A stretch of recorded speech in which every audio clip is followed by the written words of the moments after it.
Hello, everybody. My head had been cut off. Diamond 1011 here. This is a bit different. This is a bit weird. So I thought we could do a sort of design-related video, and I wanted to also put sort of two ideas together. I'm just winging it. I don't have any sort of plan. But I have this thing. I have built a thing.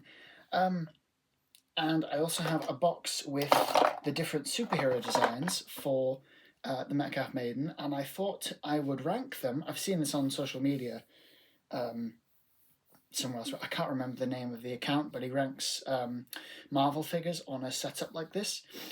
And I picked the sort of 5 Maidenverse colours. I say Maidenverse, the Metcalf Maiden. And I thought we could randomly pick from this box, and I would talk about the character that comes out, and I would then place them on here. I feel a little bit weird ranking my own characters, but I'm going to rank them based on sort of how powerful they are, and also, I guess how much I like them. I don't know what I'm doing. So I'm going to go into my box. A bit loud. The first one is Elysian Edge. So this is Sophie Black, Elysian Edge. She is a sort of ninja type hero. She has a hood as well that is made of paper for this figure, and she's got like a Tesson fan and this little waist cape as well. I would love to be able to draw these. I'm cutting off my head again. I'd love to be able to draw these as like a piece of artwork and put them into like actual human proportions. But I don't have the skill to do so. So for now, they're going to be Lego figures, and they've always been Lego figures. So Sophie was not always a female character. She started life as a hero called Iron Patriot, way back when I first created the characters. She was Iron Patriot, and she was not related to anyone on the team, but he was meant to form a relationship with Rosie, like a sort of father-daughter relationship, but they weren't related either. Then I was talking to a friend about my superheroes, and he told me that Marvel already has an Iron Patriot. Of course they do. So I then gender swapped her into a character called Iron Dragon, who was even more of an Iron Man ripoff because she had a red and gold suit of armor and could shoot lasers and things. It was early days. So then later on in the story, she became a character called Phoenix, who again was like a ninja type. She wasn't called Sophie at the time either. The character was called Isabel, and her and Robin's character, who also has gone through a number of changes, they've all gone through a number of changes. They were always brother and sister, but they weren't always Sophie and Robin. And she was Phoenix, and then she was Kunoichi, and then I came up with this suit idea for her. And this is how it's been for a number of years. She did used to have another weapon called a tanto, which is like a small Japanese sword, about maybe the length of a bread knife, I don't know. I keep cutting off my head, I need to squat down a tiny bit. And yeah, this is Kunoichi. So not Kunoichi, sorry, Elysian Edge. And I'll get into their current names eventually, because it applies to all of them. So in Volume 2, bit of a thing, we learn that she's a superhuman like her brother. And I would quite like to leave something secret, so I'm not going to tell you what her power is, but she's a superhuman nonetheless, and she continues to use her sort of ninja skills and her like Tesson and her like physical fitness as her ability, rather than her like powers, because she believes that her physical abilities are more useful. Um, but that is Elysian Edge. So I don't know whether I'm going to rank them all as I pull them out, or whether I'm going to do sort of talk about them all first and then rank them. I'll rank her now then. I'm going to put her on here, because she's still got her sort of physical abilities, but she's not the most powerful of the team. So the next one in my box is Fervor Flame. So Fervor Flame started life as Red Legend, and he had a completely different suit. Elysian Edge had a different suit as well. He is a pyrokinetic, which means he can manipulate fire, and he can fly, and he can project fire, and he's got these cool glowy eyes. I don't know where the camera is on this thing. Sort of see them. I think there we go, picking up the sunlight. So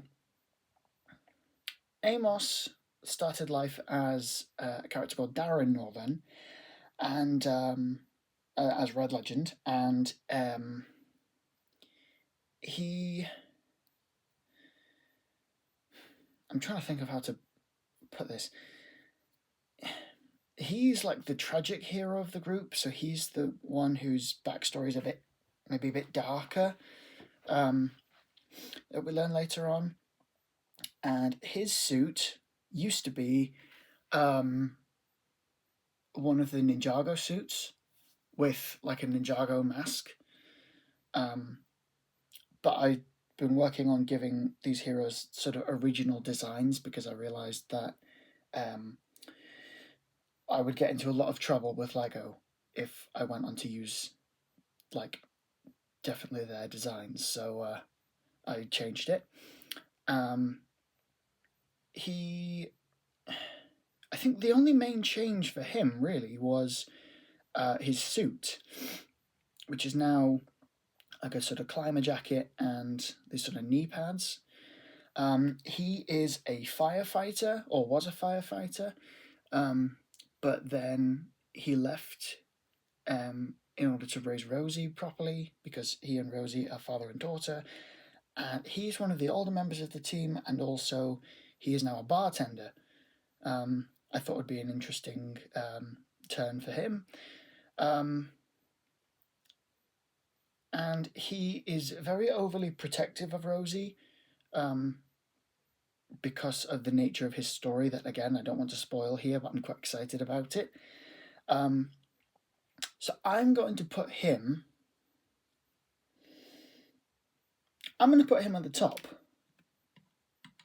here, because I would argue that he's one of the most powerful, because of his abilities and sort of the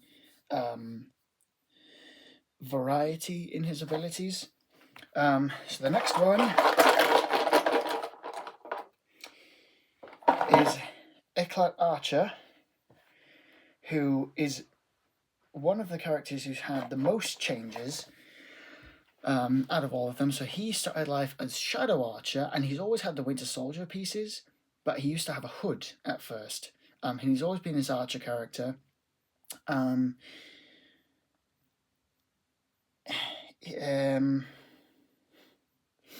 Started life as Shadow Archer, then... Oh no, he started life as Night Archer, then he was Shadow Archer, but his power is luck, so I didn't think Shadow Archer fit him very well. So I went with Bullseye, because that's a lucky move, but then Marvel has a Bullseye already, one of the Daredevil villains, so he changed to Spectral Arrow, because he was one of the autistic characters in the story. But then I decided to change it.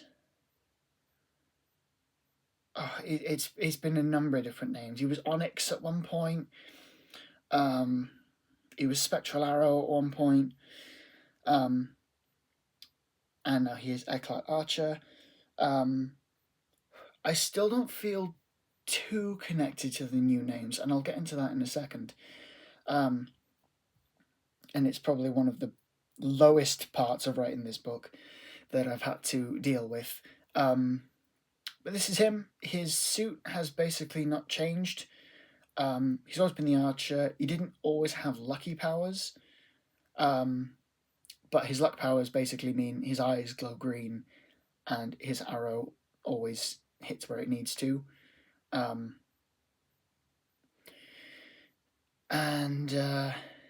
Yeah, he is one of the homosexual characters in the Legionverse, or one of the LGBT characters. And he always has been. I've always seen him as a bit flamboyant and a bit, can't think of the word now. But I want this team to be the most diverse it can be, which is why I include characters like this. So I'm going to put him with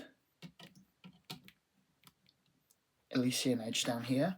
I've not put anyone on the bottom yet, but I don't know if I will. We'll see. The reason is because, again, his abilities mainly lie in his sort of physical prowess rather than his powers, even though they are sort of interlinked. So the next one up is Green Breach. This is Rosie, and she has her portal, because she can manipulate portals, and she can between 2 points. So she's the youngest of the team. She's about 18, and she is Amos's daughter, who desires to be more independent, but Amos's protectiveness, it sort of gets in the way.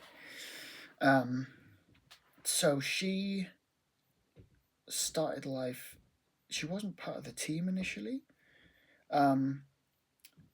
but she did eventually become Green Breach, and she had a different suit, as they all did. Her suit was one of the green Nexonite torsos, which, again, a lot of these have changed since I created the characters because of the suit things, but I'll get into that in a second again. She, I would argue, is one of the more prominent characters, because later on, and this is a bit of a spoiler because I've got everything planned, she gets into a more leadership role of the superheroes. And yeah, nothing much has changed with her, really. She obviously has her super suit now, which is just a jacket with the black sleeves and the green hands, or like a green jumpsuit kind of thing. And I'm not sure what else there is to say about her. Yeah, that's pretty much it. She desires more independence from her father, and his protectiveness gets in the way. I'm going to put her on the bottom down here, and I hope you can see her. You kind of can. And maybe I'll give her a portal back.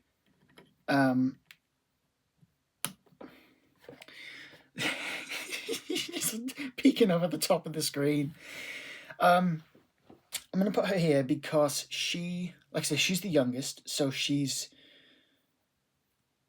I feel bad saying this, but I would argue she's the weakest, both in terms of physical prowess, because she doesn't have much fighting skills, and she's... I don't know how to say it other than she's a mode of transport for the team, because she opens portals between places. Obviously later on, when she gets a bit older, and she's in charge of a superhero team, she's a bit better at fighting. But for now, because she's the youngest, I'm going to put her at the bottom. So we're about halfway through. We have 4 left. I'm not going to look. I'm going to grab... Yes! Tech Torrent, my favourite one. Tech Torrent is the main autistic character of this team. He is a hydrokinetic, converse to Amos, so he can manipulate water, and he is like the inventor of the team. Oh, his hair's not straight. Hold on. He's the inventor of the team, and he's the one behind all their various gadgets and plans and things. I'm a little bit biased towards him because I quite like him. I found myself drawn to Amos quite a bit, but he's probably my second favourite. Because if you couldn't tell a resemblance, he is kind of me with the glasses and the brown hair. But like I said, he's a hydrokinetic, he's an inventor. He started life as a character called Nicholas, which, you know, I couldn't tell you why. I don't know where that name came from. But again, he was the inventor, but he was like a sort of philanthropist character. And he was Isabel's brother. And don't know whether I should have said that actually.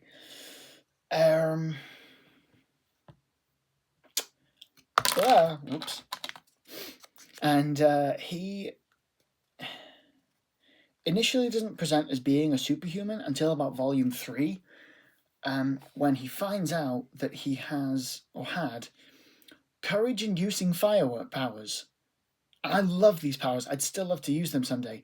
But he would snap his fingers and a firework would launch off. And his powers were stronger whenever he felt sort of pride or courage. And if these fireworks hit someone, it would sort of boost their sort of serotonin levels and put them feel more powerful and more courageous. And it was a cool power. It didn't see much use because it was towards the end of his era. But as Tectorant, I think he's always had this suit. The cape might have changed. I think he had a different green jacket at one point. But he's always had the mask and the head and hair combo there.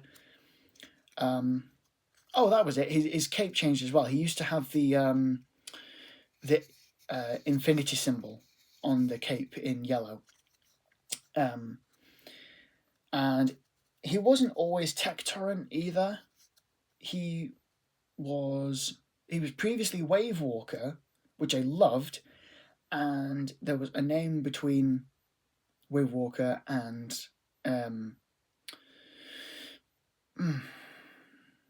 him just being Nicholas that I would rather not divulge because it's a bit embarrassing. It's a bit of a silly name for a superhero, but I couldn't think of anything else. And then that mystery name was when he got his water powers and his new green suit. So I'm going to put him on the red tier because I'd say he's a bit more powerful than these two with his hydrokinetic powers and his sort of bubble forming and his inventing skills. But I wouldn't say he's as powerful as Amos, and I think Amos is the kind of character whose anger kind of fuels him, and his sort of grief and things. So I don't know whether I'll shake the box in because there's only 3, but the next one is Merrick. This is Meridian Mender. He has sort of star constellation powers, and his ability means he can generate sort of star constructs of different star signs. So he has, I think in the book he uses the twins for Gemini. He uses a scorpion for Scorpio, which can like grab and throw stuff. And he is another one of my queer characters. He is Ace. And in the story, he is black, but I don't know what the politically correct term is. I'm so sorry. But I don't have a face to hand that I can change it for. And then these are meant to be gloves rather than but they could be hands. But we have Meridian Mender. He started life as Star Fox with light powers, lumokinesis. And he had a sort of stunt rider get-up, like a sort of like white jacket with a red star and a motorcycle helmet and stuff. And he was a bit of a daredevil. And he... I went to see the Eternals movie, which I absolutely love, by the way. I've not seen it in ages, but I absolutely love it. And then at the end of the film, Harry Styles is revealed as Star Fox, and Patton Oswalt's character even says that. He's like, Star Fox! And I was like, damn it! Oh, God. Just in my cinema seat, I was like, damn it! So I got home and thought about changing him around because I couldn't have Star Fox anymore. I thought, all these names that I've had to change, I thought to myself, who's thought of Star Fox? Who's thought of it? I hadn't even heard of him before then. So he became Constellation, and it was about this time that I started following a guy called Spencer West on Instagram, who has a condition called sacroiliagenesis, which means his lower legs didn't work and he had them amputated. So he goes around in a wheelchair and he talks about being a disabled influencer and life as a disabled person. So I thought, if his power allows him to create constructs to help him fight, maybe there's a reason that he can't fight. So he briefly was a wheelchair user and had the same condition as Spencer West does. But then I fell out of love with that idea. I've also got other ideas for a disabled superhero team, so we'll see where that goes. And he got his legs back, and he remained as Constellation. He had a cape and collar combo before, using the same sort of iridescent material, which I only have very little of. But then I thought, I can just eke out a coat design, and if I don't like it, I'm screwed because I've ruined the cape. But I do really like it, the sort of iridescent coat, so we stuck with that. He, by profession, is a doctor. He's the oldest member of the Metcalf Maiden, and he is, like I say, the team's medic because he is a trained doctor. And in terms of a ranking, I would put him maybe here. And because he's a powerful character and his constellations are powerful. But he's more of a support character than an offensive character like Amos, so I'm going to leave him there. We have two left. I'm not going to shake the box because there's only two. And we have...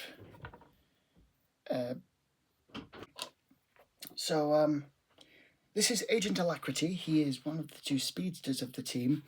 He started life as Hyperspeed with, again, a different, entirely white suit.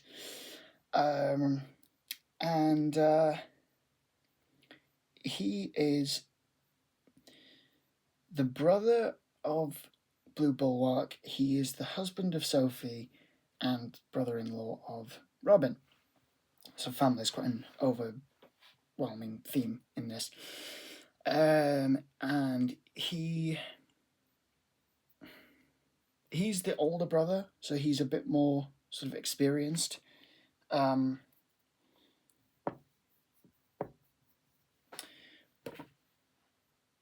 Pardon me, my brain's just gone blank. And he's a very loving character. He's, like I say, started life as Hyperspeed with a different white suit. And then, if I go into his next iteration, that's a bit of a spoiler for Volume 3, so I'm not going to do that.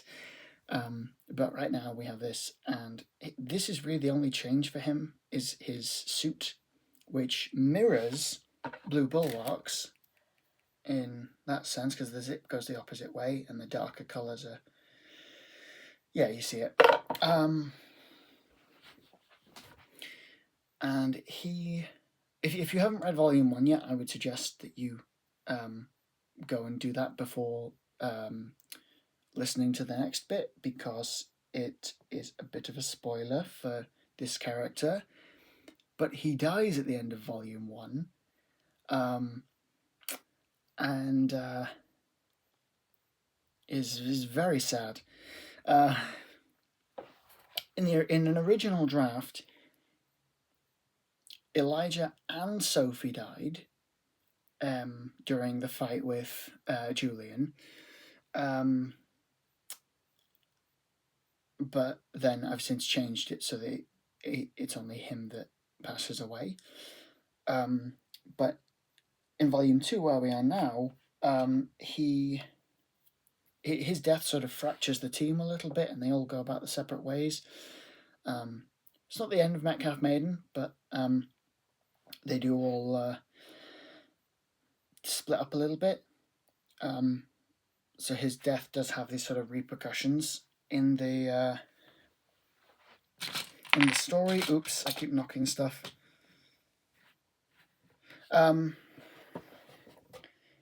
Says I'm not sure what to call him. I think the only change for him was his suit and his name, which makes the next section even more... but I'm going to put him...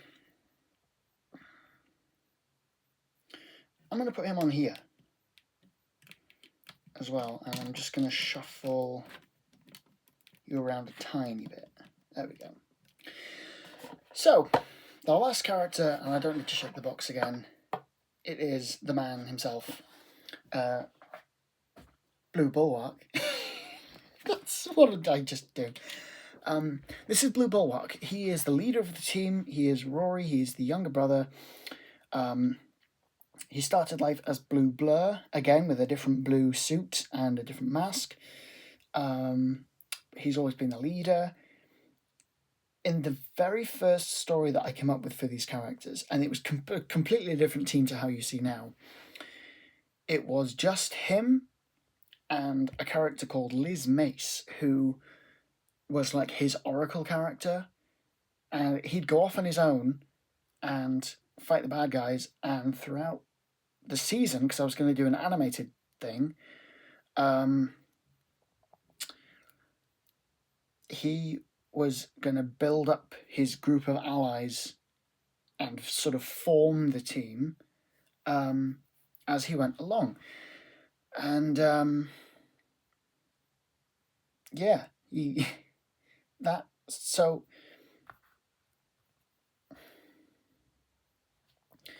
the story changed because, and it was a bit of an omen for me, because I'm getting a bit deep here. I was going to do the animated thing. I'd done the first episode. We were going to do the voices, and just me and Levi, and I'd written up a script, and we were just going to record it on the phone. But that phone broke. I was complete butterfingers with my mobile phones. So, like I said, that phone broke, and I lost the episode that I'd done. I'm gutted to this day. Although it would have been riddled with trademark infringements, so let's not do that again. But that was sort of an omen, because I was getting into writing creatively in my spare time rather than just being a school exercise.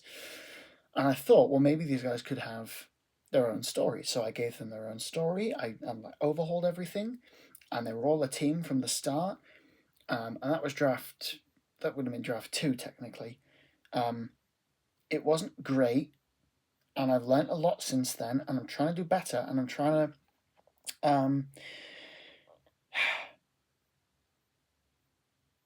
to learn and get better, because I would quite like this to work. But this is Blue Bulwark. He started as Blue Blur with another Nexo Knights suit. A lot of these characters started with Ninjago or Nexo Knights pieces. This is him. He is a food bank volunteer with Luke. So they're both sort of compassionate individuals. And I am a food bank volunteer as well. I don't talk about it much, not at all. But then when he's the one to suggest that they use these newfound powers for good as a superhero team, he sort of becomes the leader, and he becomes quite anxious because he's worried that someone's going to die and it'll be his fault. So he gets very worried, and we have these sort of two sides to him, which when I designed his suit, I didn't think about that, but it becomes a bit of an unintentional metaphor of the light side up here, the light blue, and this is supposed to be light blue as well, by the way, like this sort of royal blue, but I don't have that piece in royal blue. I don't think they do it anyway, so but you have the lighter side, that's him as a leader, as a brother, as a superhero, right? And he's like this, he becomes this beacon of hope with the rest of them, of saving the day. But then you've got the physical darker side of his sort of anxiety over whether one of his friends or family are going to die because of his leadership, which kind of sort of comes true. So he's a bit of a broken man in Volume 2. And he stops being Blue Bulwark for a while, but then with some help from some new friends, he sort of finds his spark again and leads Metcalf Maiden once more. I think that's all to talk about with him as the last character.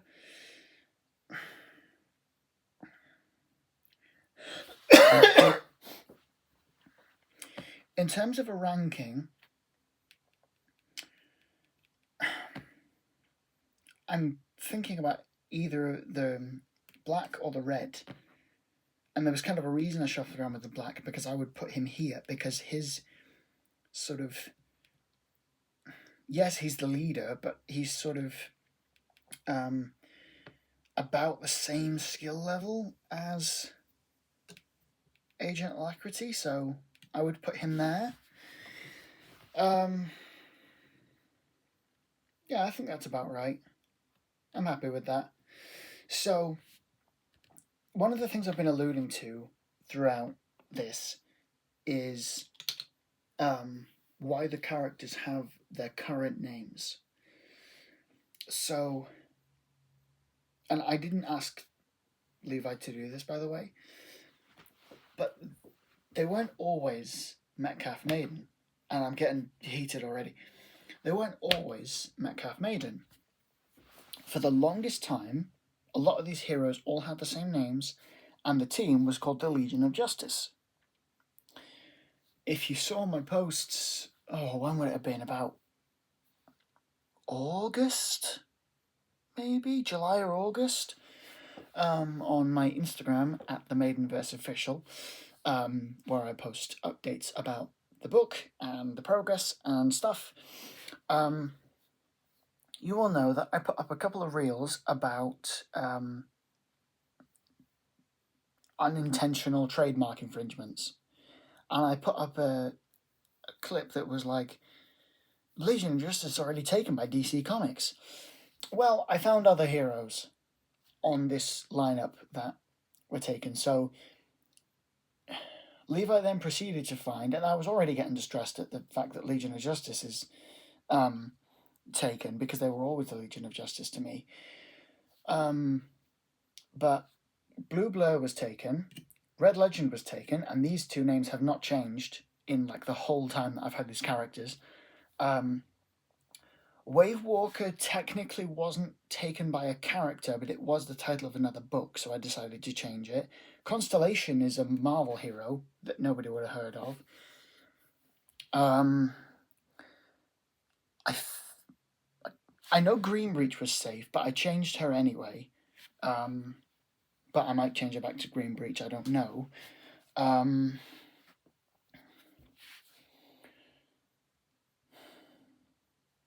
and then as I kept looking, like Spectral Arrow is a Minecraft thing. It's like the golden arrow that gives you the glowing aura around whatever you hit. So I thought to change his name as well. And at that point, I just thought,